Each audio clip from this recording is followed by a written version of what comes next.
இந்த ரைஸ்க்கு வெங்காயமும் தக்காளியும் கட் பண்ணுங்கிற அவசியம் கிடையாது, புளி ஊற வைக்கணுங்கிற அவசியமும் கிடையாது. மறந்து போன பாட்டி சமையல்ல இதுவும் ஒண்ணுதான். குழந்தைங்களோட லஞ்ச் பாக்ஸ்லயும் இதை பேக் பண்ணி தரலாம். டேஸ்டியாவும் ஹெல்த்தியாவும் இருக்கும். குழந்தைங்களும் அதை என்ஜாய் பண்ணி சாப்பிடுவாங்க.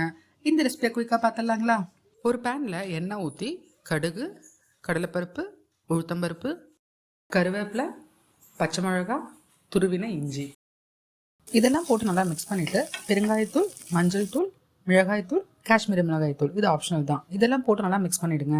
10-12 பலாக்கொட்டையை உப்பு போட்டு வேக வச்சு எடுத்து வச்சுக்கோங்க. இந்த பலாக்கொட்டையில விட்டமின் ஏ இருக்கிறதுனால நம்மளுடைய கண்ணுக்கு ரொம்ப நல்லது. அது மட்டும் இல்லாம இதுல பி காம்ப்ளெக்ஸ் விட்டமின்ஸும் நிறைய இருக்கு. இப்போ வேக வச்ச பலாக்கொட்டையை எடுத்து கொட்டிட்டு தேங்காய் துருவல் ஒரு கைப்பிடி, உப்பு இதெல்லாம் போட்டு நல்லா மிக்ஸ் பண்ணிட்டு வேக வச்ச சாப்பாடையும் எடுத்து கொட்டி கடைசியா 1 டேபிள் ஸ்பூன் அளவுக்கு எலுமிச்சை சாறை பிரிஞ்சு இறக்குனீங்கன்னா நம்மளுடைய சட்டுன சாப்பாடு ரெடி ஆயிடும். ராகி குல்ச்சா வித் கோஃப்தா கிரேவி இதுக்கான லிங்க் இந்த வீடியோக்கு கீழே இருக்கும். சப்ஸ்கிரைப் பண்ணிட்டு மறக்காம டைம் இருக்கிறப்ப செக் பண்ணி பாருங்க.